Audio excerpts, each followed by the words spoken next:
বন্ধুরা, আপনাদের মাঝে অসাধারণ একটি গল্প নিয়ে চলে আসলাম। গল্পটি না টেনে শেষ পর্যন্ত দেখুন, তাহলে আপনি অনেক মজা পাবেন। আমাদের নতুন নতুন ভিডিও পেতে আমাদের চ্যানেলটিকে সাবস্ক্রাইব করুন এবং কমেন্ট করে জানিয়ে দিন কোন ধরনের গল্প আপনি পছন্দ করেন। চলুন বন্ধুরা, গল্পটি শুরু করি। আমার স্বামী প্রবাসে থাকতেন। আমি আর আমার শাশুড়ি বাড়িতে একা থাকতাম। আমার শাশুড়ি ছিলেন বিধবা। তিনি প্রতিদিন সন্ধ্যায় খাবার রান্না করতেন এবং এক জায়গায় নিয়ে যেতেন। তিনি বলতেন, আমি একজন অনাথকে খাবার দিই যাতে তোমার শ্বশুরের আত্মা শান্তি পায়। একদিন আমার শাশুড়ি অজ্ঞান হয়ে গেলেন। আমি সঙ্গে সঙ্গে ডাক্তার দেখালাম। ডাক্তার আমাকে বললেন, আপনার শাশুড়ি গর্ভবতী। আমি আমার শাশুড়িকে ডাক্তারের কথা কিছুই জানাইনি। পরের দিন আমি আমার শাশুড়িকে অনুসরণ করে একটি পুরনো বাড়িতে গেলাম। সেখানে গিয়ে দরজা খোলার সঙ্গে সঙ্গেই আমার হুঁশ উড়ে গেল, কারণ আমার দেখা সেই দৃশ্য আমাকে সম্পূর্ণ অবাক করে দিল। আমি আমার মামার বাড়িতে থাকতাম। আমার কেউ ছিল না। আমার জন্য আসা প্রথম সম্পর্কটাকে মামা হ্যাঁ বলে দিলেন এবং আমাকে কোনোরকমে বিয়ে দিয়ে বাড়ি থেকে দূরে পাঠিয়ে দিলেন। যেহেতু তার নিজের মেয়েদের বিয়ের ব্যবস্থাও করতে হতো, তাই তিনি দ্রুত আমার বিয়ে ঠিক করেছিলেন। আমি তার মেয়েদের চেয়ে বেশি সুন্দরী ছিলাম, তাই মামা ভয় পেয়েছিলেন যে সেরা সম্পর্কটি আমার কাছেই আসবে। তাই যখন আসিফের সম্পর্ক আমার কাছে এলো, তখন মামা তার কাছে উল্টোপাল্টা বলে আমাকে বিদায় করে দিতে চেয়েছিলেন। কিন্তু আমি ভাগ্যবান যে আমি এত ভালো স্বামী পেয়েছি। আমার স্বামী খুব ধনী ছিলেন না। তবে বিয়ে করার সঙ্গে সঙ্গেই তিনি অর্থের অভাবের মুখোমুখি হয়েছিলেন, কারণ আমার বিয়েতে অনেক খরচ হয়েছিল। আমার স্বামী ভালোভাবে বিয়ে দেওয়ার জন্য অনেক ঋণ নিয়েছিলেন। তাই তাকে সেই ঋণ শোধ করতে বিদেশে যেতে হয়েছিল, যাতে তিনি কিছু টাকা উপার্জন করে আনতে পারেন। এতে ঋণও কমবে এবং ভালোভাবে সংসারও চলবে। তার কাগজপত্র ইতিমধ্যে তৈরি হয়ে গিয়েছিল, তাই তিনি উপার্জন করতে দুবাই গিয়েছিলেন, যেখানে আমার স্বামীকে কঠোর পরিশ্রম করতে হয়েছিল। আমার বিয়ের মাত্র 2.5 মাস হয়েছে, যেখানে আমার স্বামী দেশ ছেড়ে চলে গেছেন এবং আমি খুব দুঃখিত বোধ করছিলাম। আমি আমার স্বামীর সঙ্গে খুব বেশি সময় কাটানোর সুযোগ পাইনি। আসিফ আমাকে বলেছিল, আমি শীঘ্রই ফিরে আসব, একটু ধৈর্য ধরো। টাকার সমস্যা অনেক বেশি।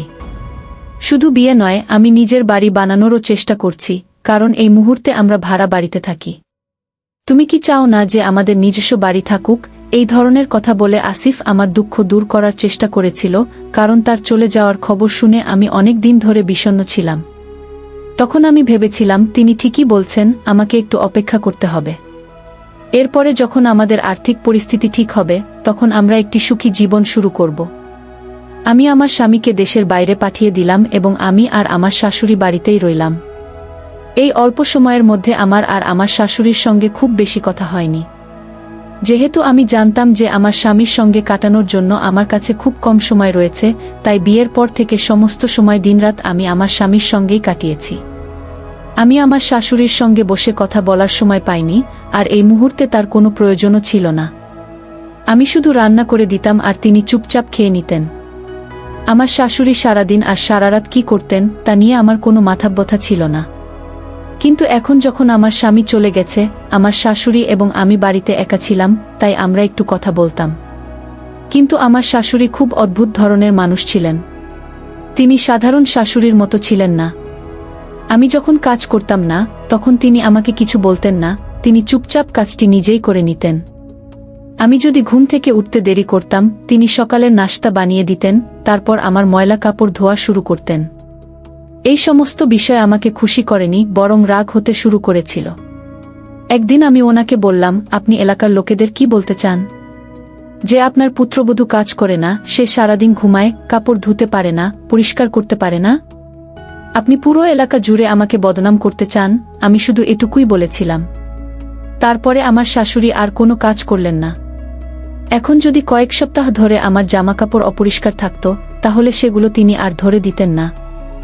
দেরিতে ঘুম থেকে উঠলে আমার জন্য চা নাস্তা বানাতেন না, তিনি শুধু নিজের জন্য তৈরি করতেন।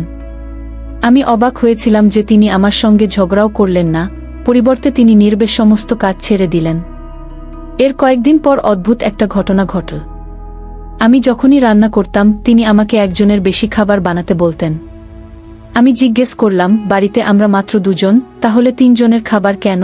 তখন তিনি বললেন, তোমার শ্বশুর আর বেঁচে নেই, তাই আমি তার খানা একটি গরিবকে দিই, যাতে আমি পুণ্য লাভ করি। কি আমি আমার শাশুড়ির কাছ থেকে এটা শুনে অবাক হয়েছিলাম, কারণ তিনি আজকের আগে কখনো এটি উল্লেখ করেননি। যতদিন আমার স্বামী এখানে ছিলেন, তিনি আমার শ্বশুরের খাবার কাউকে দেননি। আশ্চর্যজনকভাবে তিনি দিনের জন্য খাবার দিতেন না, কেবল রাতের জন্য দিতেন। আমার মনে অনেক প্রশ্ন আসতে শুরু করল, কিন্তু আমি জিজ্ঞেস করা সঠিক মনে করলাম না। আমি ভেবেছিলাম যে সম্ভবত তিনি আগে থেকেই খাবার দিতেন। আমি আমার স্বামীর প্রতি এত নিমগ্ন ছিলাম যে কখনো হয়তো দেখিনি তিনি একজন দরিদ্র ব্যক্তিকে খাবার দিতেন। কিন্তু এটা আমার খুব ভালো লেগেছে। এটি একটি ভালো জিনিস ছিল। তার স্বামী 3 বছর আগেই মারা যান এবং তিনি তার শান্তির জন্য একজন দরিদ্র ব্যক্তিকে খাবার দিচ্ছিলেন। খুব কম মহিলাই আছেন যারা তাদের স্বামীর পুণ্যের জন্য এটা করেন। আমি আমার জীবনে এরকম খুব কম মহিলাই দেখেছি এবং আমি আমার শাশুড়িকে দেখে খুব খুশি হয়েছিলাম। তাকে একজন শুষ্ক মহিলা বলে মনে হয়েছিল, যার কোনো কিছুতে আগ্রহ ছিল না। আমি তার মধ্যে কখনো কোনো বিশেষ ভালো স্বভাব দেখিনি, তবে এই বিষয়টি আমার খুব পছন্দ হয়েছিল এবং তার প্রতি শ্রদ্ধা আমার হৃদয়ে অনেক বেড়ে গিয়েছিল। এটা ঘটেছিল কারণ আমি সদ্য বিবাহিত ছিলাম এবং আমি আমার স্বামীকে খুব ভালোবাসতাম। আমি তাকে অনেক মিস করতাম, তাই আমি আমার শাশুড়ির ব্যথা অনুভব করছিলাম। আমি ভাবতাম যে আমি আমার স্বামীকে এতটাই ভালোবাসি যে তাকে অল্প সময়ের জন্য দেশের বাইরে বাধ্য হয়ে যেতে হয়েছে, তাতেই আমার এই অবস্থা। আমি আশা করি তিনি ফিরে আসবেন। আমার শাশুড়ির স্বামী পৃথিবী ছেড়ে চলে গেছেন এবং তিনি আশা করেননি যে তিনি আর কখনো ফিরে আসবেন। এমন একটা কথা ভেবে আমার হৃদয় ভারাক্রান্ত হয়ে গেল এবং তারপর আমি আমার শাশুড়ির প্রতি সহানুভূতি জানাতে শুরু করলাম। যেসব নারী তাদের স্বামীকে খুব ভালোবাসেন, আমি তাদের পছন্দ করতাম এবং আমি এমন মহিলাদের পাশে বসতে চাইতাম না যারা বিনা কারণে তাদের স্বামীর সঙ্গে মন্দ ব্যবহার করে।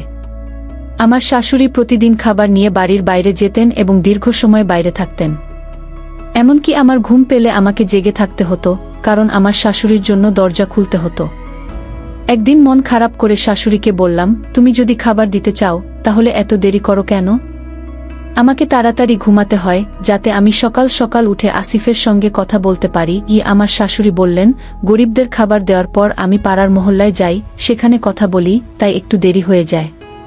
পরের দিন থেকে তুমি ঘুমোতে চলে যেও এবং আমাকে নিয়ে চিন্তা করো না। আমি বাইরে থেকে দরজা লক করে দেব এবং চাবিটি আমার কাছে রাখব। আমার শাশুড়ির কাছ থেকে এই কথা শুনে আমি স্বস্তি পেয়েছিলাম। অর্থাৎ আমার সমস্যার সমাধান হয়েছে। এখন আমি নির্বিঘ্নে ঘুমাতে পারি। আমার স্বামী সেখানে নাইট ডিউটিতে ছিলেন, তাই তিনি রাতে আমার সঙ্গে কথা বলতেন না। তাই আমি তাড়াতাড়ি শুয়ে যেতাম। আমরা সকালে কথা বলতাম এবং তারপর দিনে বেশ কয়েকবার কথা বলতাম। আমি ভেবেছিলাম আমার শাশুড়ি একা বিরক্ত হয়ে যান, তাই তিনি প্রতিদিন পাড়ার মহিলাদের বাড়িতে যান এবং সেখানে বসেন। তার পাড়ায় যাওয়াতে আমার কোনো আপত্তি ছিল না। তিনি আমার বিষয়ে হস্তক্ষেপ করতেন না এবং আমিও তার বিষয়ে হস্তক্ষেপ করতাম না। এখন আমি নিজেকে ভাগ্যবান মনে করতে শুরু করেছিলাম যে আমি এমন একজন ভালো শাশুড়ি পেয়েছি যিনি আমাকে কিছু বলেন না। অন্যথায় বিয়ের আগে সবাই আমার মনে শাশুড়ির এমন এক রূপ এঁকেছিল যে আমি খুব ভয় পেয়েছিলাম। আমি ভাবতাম না জানি আমার শাশুড়ি কেমন হবে। জীবনটা এমনই চলছিল যে হঠাৎ একদিন এমন খবর পেলাম যে আমার পায়ের নিচ থেকে মাটি সরে গেল। আর আমি যে এতদিন ধরে নিজের মনে শাশুড়ির প্রশংসা করেছিলাম, মুহূর্তের মধ্যে ঘৃণা অনুভব করতে শুরু করলাম। আসলে আমি জানতাম না যে আমার নির্বোধ চেহারার শাশুড়ির ভিতর থেকে এত নিষ্ঠুরতা বের হবে। আমি ভেবেছিলাম তিনি এতটাই নিষ্পাপ, তিনি এমন একজন মহিলা যিনি পাপ থেকে সম্পূর্ণ অজ্ঞাত। আমি জানতাম না যে তিনি একটা ভালো মানুষের মুখোশ দিয়ে নিজেকে ঢেকে রেখেছেন। কিন্তু এটাই বাস্তবতা। কিন্তু তিনি খুব ভয়ঙ্কর ছিলেন। কিভাবে এসব হতে পারে আমি বিশ্বাস করতে পারছি না। এই বাস্তব জানতে পেরে আমি খুব দুশ্চিন্তায় ছিলাম এবং ভাবছিলাম যে আমার স্বামীকে এসব বলা উচিত কিনা। এটা এমন কিছু ছিল যা আমি অন্য কাউকে বলতে পারতাম না। আমি নিজের কাছেই এটি পুনরাবৃত্তি করতে লজ্জা পেয়েছিলাম। আমরা বুড়ি শাশুড়ি, কিভাবে এটা করতে পারে? কিন্তু আমি যখন লক্ষ্য করলাম, তখন তার বয়স এত বেশি ছিল না। আমার শাশুড়ি বলেছিলেন যে তিনি যখন বিয়ে করেছিলেন তখন তার বয়স ছিল 14 বছর। এতে অবাক হওয়ার কিছু ছিল না, তখন সত্যিই এরকম হতো। আর এখন আমার শাশুড়ির বয়স হবে মাত্র 45 থেকে 46 বছর। কিন্তু তার স্বাস্থ্য প্রায় সবসময় খারাপ থাকত, যার কারণে মনে হতো তিনি বুড়ো হয়ে গেছেন। কিন্তু কয়েকদিন ধরে আমি এটাও দেখেছি যে তার মুখে আবার একটা উজ্জ্বলতা এসেছে। একদিন তিনি হঠাৎ আমার সামনে পড়ে গেলেন এবং আমি ভয় পেয়ে গেলাম। আমি তার জ্ঞান ফেরানোর জন্য যথাসাধ্য চেষ্টা করলাম এবং আমার চেষ্টার পরেই তার শীঘ্রই জ্ঞান ফিরে এলো। আমি তাকে জিজ্ঞেস করলাম, আপনার কি হয়েছে? তিনি বললেন, হয়তো আমার ব্লাড প্রেশার কমে গেছে।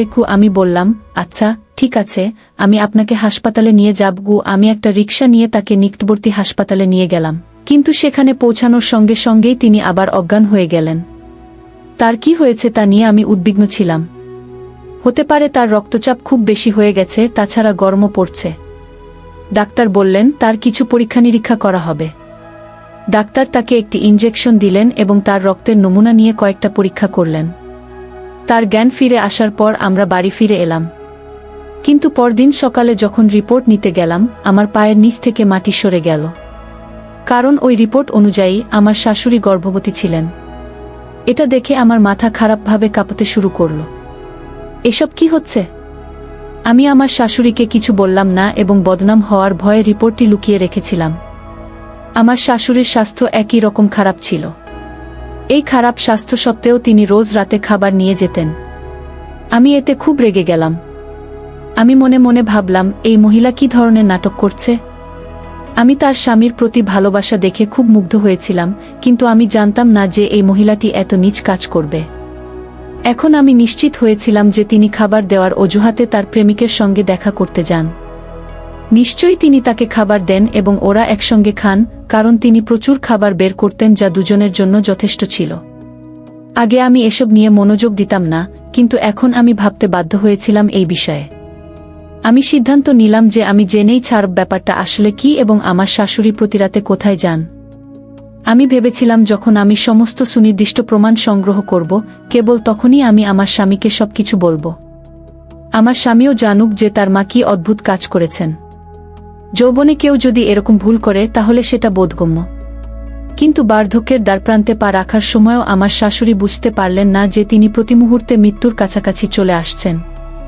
যদিও মৃত্যু সবসময় একজন ব্যক্তির মাথার উপর থাকে, তবে এটি যে কোনো সময় আসতে পারে। কিন্তু বার্ধক্য মৃত্যুরই লক্ষণ। তার এই বয়সে এসে আমার শাশুড়ির প্রার্থনায় মগ্ন হওয়া উচিত ছিল এবং এই ধরনের কাজ করা উচিত ছিল না।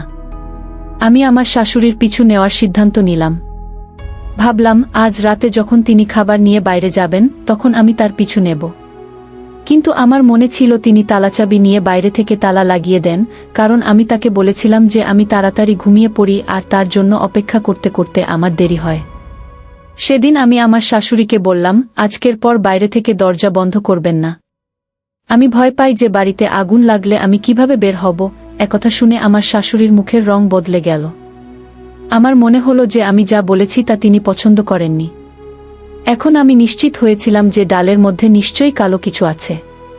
আমার শাশুড়ি খাবার নিয়ে বের হওয়ার সঙ্গে সঙ্গে আমি আমার পুরনো চাদরটি নিয়ে নিলাম, যা আমি বিয়ের আগে ব্যবহার করতাম। এই লোকটিকে আমি চিনতাম না। প্রথমে আমি সেখানে গিয়ে তাদের দুজনকেই খারাপ কথা বলতে চেয়েছিলাম, তারপর ভাবলাম তারা আমার কোনো ক্ষতি করবে না। তখন হঠাৎ আমার মনে হলো, আমি তো বাড়িটার পিছনের দরজা খোলা রেখে এসেছি। আমি চিন্তিত ছিলাম যে চোর প্রবেশ করবে না তো। চোরের কথা মাথায় আসার সঙ্গে সঙ্গেই আমি তৎক্ষণাৎ ফিরে এলাম, কারণ সেখানে আমার গহনা এবং কিছু মূল্যবান জিনিসপত্র পড়েছিল। আমি চিন্তায় পাগল হয়ে যাচ্ছিলাম। আমি সিদ্ধান্ত নিলাম যে আমার শাশুড়ি যখন বাড়িতে আসবেন, তখন আমার মনে যা আছে তাই তাকে বলবো। সেখানে আমি সেই অচেনা ব্যক্তির ভয়ে কিছু বলিনি, কিন্তু বাড়িতে আমি কথা বলতে পারবো। বন্ধুরা, গল্পের মাঝখানে একটা কথা বলতে চাই। আমি তোমাদের সবসময় হাসি খুশি রাখার জন্য খুব কষ্ট করে গল্প তৈরি করি। তাই তোমাদের কাছে অনুরোধ থাকবে, অবশ্যই গল্পটি দেখে একটি লাইক করবেন এবং আমাদের চ্যানেলটি সাবস্ক্রাইব করে পাশে থাকবেন। তো আমার শাশুড়ি ফিরে আসার সঙ্গে সঙ্গে তিনি আমাকে জেগে থাকতে দেখে কিছুটা হতবাক হয়েছিলেন এবং জিজ্ঞেস করলেন, তুমি কি এখনো ঘুমাওনি? আমি রেগে গিয়ে বললাম, যে মহিলার শাশুড়ি এত খারাপ হতে পারে, তিনি কিভাবে ঘুমাবেন? আমার শাশুড়ি যখন বিস্মিত হয়ে আমার দিকে তাকালেন, তখন আমি বললাম, আমার দিকে এভাবে তাকাবেন না। আপনি কোথায় যান খাবার দেওয়ার অজুহাতে, কার সঙ্গে দেখা করেন এবং আপনার গর্ভে কার পাপ বাড়ছে সে সম্পর্কে আমি পুরো সত্য জানি। আমার শাশুড়ি আমাকে জিজ্ঞেস করলেন আমি কি বলছি। তাই আমি তার মুখে মেডিকেল রিপোর্ট ছুঁড়ে মারলাম। আমি বললাম, আমি কোনো কারণ ছাড়া এসব বলছি না। এটি আপনার মেডিকেল রিপোর্ট, যা বলছে যে আপনি গর্ভবতী। আর এখন আমি দেখতে এসেছি আপনি কার পায়ে পা দিয়ে বসে আছেন। শাশুড়ি রিপোর্টটি তুলে নিয়ে পড়তে শুরু করলেন এবং আমাকে বললেন, এরকম কিছু নেই, রিপোর্টটি ভুল লেখা হয়েছে। আমি বললাম, যদি রিপোর্টটি ভুল হয় তাহলে আমি সেটা বিশ্বাস করতাম, কিন্তু আপনি কার সঙ্গে বসে সারারাত কথা বলেন? স্বামীর জন্য সৎকাজের নামে অন্য কারো সঙ্গে থাকতে লজ্জা করে না? আপনি কার সঙ্গে কথা বলছিলেন? আপনার কোনো ধারণা আছে? আপনি আমার স্বামীর সম্মান মাটিতে মিশিয়ে দিয়েছেন। আমার স্বামী কি সারা বিশ্বকে দেখাবে যে তার মা, যিনি সদ্য বার্ধক্যের দ্বারপ্রান্তে পা রেখেছেন, তিনি গর্ভবতী হয়েছেন? আমার শ্বশুর বেঁচে থাকলেও সমাজ কিছু বলতো না। একটু কথা হতো, তারপর সবাই চুপ করে থাকত। ঠিক আছে, গ্রহণযোগ্য, এটা অনুপযুক্ত কিছু নয় বলে মানুষটা মেনে নিত। কিন্তু দুনিয়া যদি আমার স্বামীকে তার সঙ্গে সম্পর্কিত কোনো প্রশ্ন করে, তাহলে তিনি সমাজে কারো মুখ দেখাতে পারবেন না। মানুষের বোন বা মেয়ে এ ধরনের কাজ করলে তাদের মাথা লজ্জায় ঝুলে যায়, কিন্তু এবারই প্রথম কোনো ছেলের মা এমন কাজ করলেন। বদনাম হওয়ার ভয়ে আমার স্বামী আত্মহত্যা করবে। আমি আমার শাশুড়ির সামনে আমার সমস্ত আক্রোশ ও রাগ উগরে দিলাম। সব শোনার পর তিনি বললেন, তোমার ভুল বোঝাবুঝি হয়েছে। সেই ব্যক্তিটি আমার ভাই। তাকে কেউ ডাকাতির মিথ্যা মামলায় জড়িয়েছে, যে কারণে তিনি পুলিশের কাছ থেকে লুকিয়ে এই বাড়িতে বসে আছেন এবং আমি তাকে খাবার দিয়ে আসি। আমি বাধ্য হয়ে তোমাকে মিথ্যা বলেছিলাম। তুমি ভাববে আমি কোথায় যাচ্ছি, তাই আমি সৎকাজের কথা বলেছি গি। আমি আমার শাশুড়িকে বললাম, আপনি মিথ্যে কথা বলছেন। আমি আপনাকে বলছি, এত মিথ্যে বলবেন না। এই খবর সম্পূর্ণ সত্য এবং লোকটি আপনার ভাই নন। যখন সময় আসে তখন সবাই বিশ্বের সামনে ভাইবোন হয়ে যায়। এমন বড় ভাইকে কোনো নারী নিজের হাতে খাওয়ায় না। আমি জানি যে একজন মহিলা তার প্রেমিকের সঙ্গে এমন কাজ করে, আর সে আপনার ভাই নয়। আমি এতটা মূর্খ নই যে বুঝতে পারবো না দুজনের মধ্যে কি সম্পর্ক। কিভাবে হতে পারে? বেশ, ঠিক আছে, মানলাম সেই লোকটি পুলিশের কাছ থেকে লুকিয়ে আছে, এটা ঠিক। কিন্তু সে আপনার ভাই নয়, সে আপনার বন্ধু গো। আমি কি বলছি তা নিজেও জানতাম না। ঠিক তখনই ফোন বেজে উঠল। আর ফোনের কথা শুনে আমার মাথায় আকাশ ভেঙে পড়ল। আমি অবাক হয়ে শাশুড়ির দিকে তাকালাম এবং মোবাইলটা হাত থেকে সরিয়ে নিলাম। আমার শাশুড়ি অবাক হয়ে আমার দিকে তাকালেন এবং জিজ্ঞেস করলেন, এটা কার ফোন? কি হয়েছে? আমার ছেলে ভালো আছে তো? ফোনটা শোনার পর তুমি কেন এত অবাক হচ্ছ? বলো, এটা কার ফোন ছিল? আমি আমার শাশুড়িকে কিছুই বললাম না এবং আমি ঘরে এসে নিজেকে ঘরে আটকে রেখে কাঁদতে শুরু করলাম। আমার শাশুড়ি দরজায় ধাক্কা দিয়ে আমাকে জিজ্ঞেস করছিলেন, এটা কার ফোন এবং আমি কেন কাঁদছি। শেষমেশ তিনি খুব বিচলিত ছিলেন, কিন্তু আমি আমার শাশুড়িকে কি বলবো? যে ফোনটি ল্যাব থেকে এসেছিল, যেখানে আমি আমার শাশুড়ির পরীক্ষা করিয়েছিলাম। আর ল্যাবের লোকটি আমাকে বলেছিল পরীক্ষায় ভুল হয়েছে। কারো নাম একই রকম হওয়ায় আপনার শাশুড়ির রিপোর্ট অন্য কারো কাছে গেছে এবং অন্য কারো রিপোর্ট আপনার শাশুড়ির কাছে গেছে। আপনার কাছে যে রিপোর্টটি এসেছে সেটি একটি নববিবাহিত দম্পতির, যার নাম আপনার শাশুড়ির নামের সঙ্গে মিলে গিয়েছিল এবং তিনি গর্ভবতী। আর আপনার শাশুড়ির রিপোর্ট আমার কাছে আছে। এই রিপোর্ট অনুযায়ী আপনার শাশুড়ির ফুসফুসে ক্যান্সার হয়েছে গু। এখন আমি আমার শাশুড়িকে কি বলবো? যে আমি এতদিন ধরে তার চরিত্রের দিকে আঙুল তুলেছি, অথচ তার জীবনের খুব কম সময় বাকি ছিল। কোনো মুখে আমি আমার শাশুড়ির কাছে ক্ষমা চাইব? শেষমেশ আমি দরজা খুললাম এবং আমার শাশুড়িকে জড়িয়ে ধরে কাঁদতে শুরু করলাম। তাকে পুরো সত্য ঘটনাটি বললাম। সেদিনের পর আমার শাশুড়ি খুব অসুস্থ হয়ে পড়লেন এবং তার চোখে সবসময় আমার জন্য একটা অভিযোগ ছিল। লোকটি আসলে আমার শাশুড়ির ভাই ছিল, যে পুলিশের কাছ থেকে লুকিয়েছিল। একটি ছোট ভুল বোঝাবুঝি সবকিছু ধ্বংস করে দিল। আমার শাশুড়ি কয়েক মাস পরেই চিরতরে পৃথিবী থেকে চলে গেলেন, কারণ তার ক্যান্সার ছিল। কিন্তু আমি কখনোই নিজেকে ক্ষমা করতে পারব না যে আমি তাকে এত কিছু বলেছি। আমার উচিত ছিল তাদের কথা গুরুত্ব সহকারে শোনা, তাকে বোঝা এবং ল্যাবের লোকেদের সঙ্গে কথা বলা। আপনাদের রিপোর্টে নিশ্চয়ই কোনো ভুল রয়েছে, কিন্তু এসব কিছু করার পরিবর্তে আমি আমার চোখ বন্ধ করেছিলাম এবং সবকিছু বিশ্বাস করেছিলাম। আমি যদি এক মুহূর্তের জন্য ভাবতাম যে রিপোর্টটি ভুল হতে পারে, আমার এটা নিয়ে ভাবা উচিত ছিল, আমার এগিয়ে যাওয়া উচিত ছিল এবং ডাক্তারের সঙ্গে কথা বলা উচিত ছিল। কিন্তু আমি তা করিনি। আর এখানেই আমি আমার জীবনের সবচেয়ে বড় ভুল করেছি। এর জন্য আমার হৃদয়ে সবসময় বোঝা চেপে থাকবে। এই ভুলের জন্য আমি কখনো নিজেকে ক্ষমা করতে পারব না। বন্ধুরা, আজকে এই পর্যন্তই। গল্পটি দেখার পর যদি তোমাদের ভালো লাগে তাহলে অবশ্যই একটি লাইক করবেন এবং কমেন্ট করে তোমাদের মতামত জানাবেন আর চ্যানেলটি সাবস্ক্রাইব করে পাশে থাকবেন। ধন্যবাদ।